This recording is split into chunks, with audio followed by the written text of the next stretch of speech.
बेहद ही खूबसूरत महिला जिसकी आज से 2 साल पहले शादी हो जाती है। शादी के बाद वो अपने घर परिवार में आ जाती है, बड़े ही अच्छे तरीके से रहने लगती है। लेकिन जैसे ही शादी को 2 साल बीतते हैं, वो अपनी सास के पास जाती है और सास से कहने लगती है कि तुम्हारा बेटा नपुंसक है, अब मैं उसे नहीं झेल सकती, मैंने उसे बहुत ही झेल लिया है।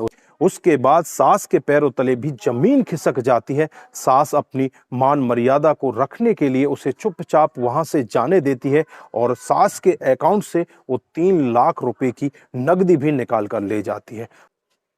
उसके बाद वो अपने घर, अपने मायके नहीं जाती और एक दूसरी जगह जाकर कमरा किराए पर लेकर वहीं पर रहने लगती है और वहां पर फेसबुक पर दोस्तों की तलाश करने लगती है। वहां पर एक पुलिस इंस्पेक्टर से उसकी मुलाकात होती है।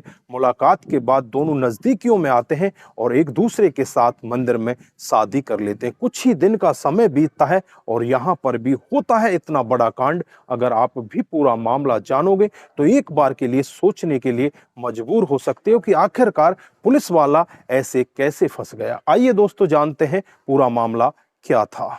नमस्कार, जय हिंद। आप देख रहे हैं एपीएच न्यूज राहुल रावत के साथ। तो दोस्तों, आज की जो हकीकत की घटना आपको बताने जा रहा हूं, उत्तर प्रदेश में एक शहर पड़ता है कानपुर और ये कानपुर शहर की ही हकीकत की घटना है। यहाँ पर शिवम पाल जो पुलिस वाला होता है, जो पुखरिया गांव का रहने वाला होता है, वो सीतापुर जेल में एक कांस्टेबल होता है और वहां से जब उसकी छुट्टी हो जाती तो वो फेसबुक के पन्ने पलटने लगता। इसी तरह से एक दिन उसकी मुलाकात एक लड़की से होती है जिसका नाम संगीता पाल होता है। वो भी फेसबुक के पन्ने पलट रही होती है और इसके पास फ्रेंड रिक्वेस्ट आ जाती है।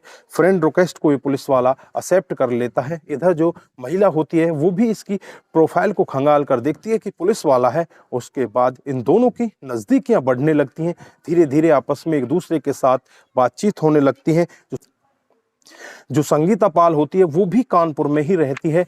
अब पुलिस वाला भी उससे बातचीत में इस तरह से व्यस्त हो जाता है। इधर संगीता भी उससे कहने लगती है कि आप जब भी कानपुर शहर से आओ, अपने घर की तरफ आओ, तो मेरे से मुलाकात कर लिया करना। उसके बाद जब भी ये अपनी जेल से छुट्टी करके गांव की तरफ आता तो इससे मुलाकात कर लिया करता। धीरे धीरे ऐसे ही समय बीतता रहता है और एक दिन का वाकया होता है जब ये दोनों आपस में बैठकर एक फैसला लेते हैं कि क्यों ना अब शादी कर ली जाए। फिर ये आर्य समाज मंदिर में जाकर शादी कर लेते हैं। शादी के समय में इस लड़की के माता पिता, भाई भाभी सभी लोग होते हैं और शादी बड़े अच्छे से हो जाती है। उसके बाद ये कमरा किराए पर ही, जहां पर रह रही थी वहीं पर ही रहने लगती है। ये पुलिस वाला वहीं पर आ जाया करता है। ऐसे ही धीरे धीरे कुछ और समय बीतता है। फिर एक दिन जो संगीता पाल होती है अपने पति से कहने लगती है कि मुझे घर चाहिए, मैं अब किराए के कमरे में नहीं रह सकती, मेरे नाम से आप एक घर ले लो और मुझे कुछ 10 लाख के लगभग पैसों की भी जरूरत है, मुझे 10 लाख रुपए दे दो।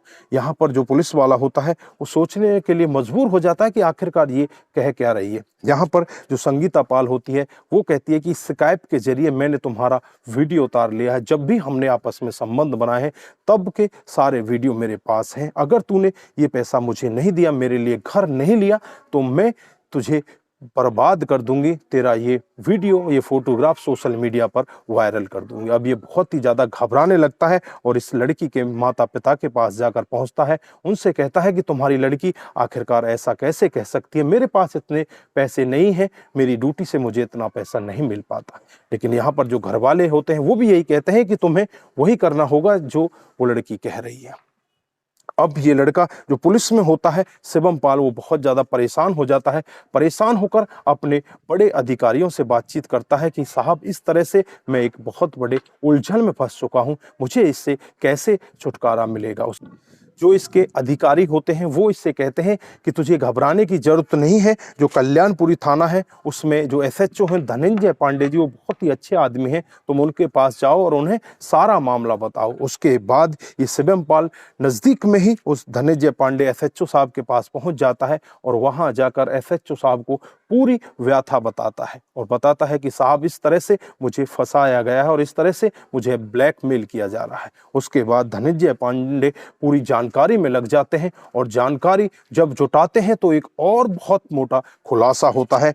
पता चलता है कि 2017 में इस संगीता पाल की, जो रसूलाबाद की रहने वाली होती है, इसकी शादी हो जाती है आनंद बाबू से, जो अकबरपुर के रहने वाले होते हैं। शादी होने के 2 साल बाद ये अपनी सास से कहती है कि मैं अब इसके साथ नहीं रह सकती, क्योंकि ये नपुंसक है, ये नामर्द है। और यहाँ से सास के अकाउंट से 3 लाख रुपए की रकम भी ऐंठ कर वापस दूसरी जगह एक कमरा किराए पर लेकर रहने लगती है। और यहाँ एक दूसरे लड़के से इसकी मुलाकात होती है, जो एमपी के सहानाबाद में तैनात होता है, पुलिस कांस्टेबल ही होता है, जिसका नाम विजय कुमार होता है, जो गाजीपुर उत्तर प्रदेश का रहने वाला होता है।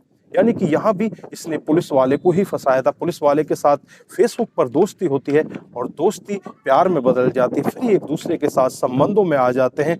और संबंधों में आने के बाद ये लड़की से कहने लगती है कि अब मैं तेरे साथ नहीं रह सकती, मुझे 15 लाख रुपए चाहिए। उसके बाद 15 लाख रुपए की रकम ये देने से मना कर देता है। मामला कोर्ट में चला जाता है। उसके बाद आपस में बैठकर फैसला होता है, तो बताया जाता है कि 15 लाख रुपए में ही इनका समझौता होता है। अब यहाँ पर तीसरे इसी शिवम कुमार को भी इसी तरह से फंसा लिया जाता है। पुलिस बिना कुछ देरी किए हुए संगीता पाल के पास पहुंच जाती है और उसे अपनी गिरफ्त में ले लेती है। गिरफ्त में लेने के बाद उसके खिलाफ तमाम धाराएं, धोखाधड़ी की धाराएं लगा दी जाती हैं और उसे जेल के अंदर बंद कर दिया जाता है।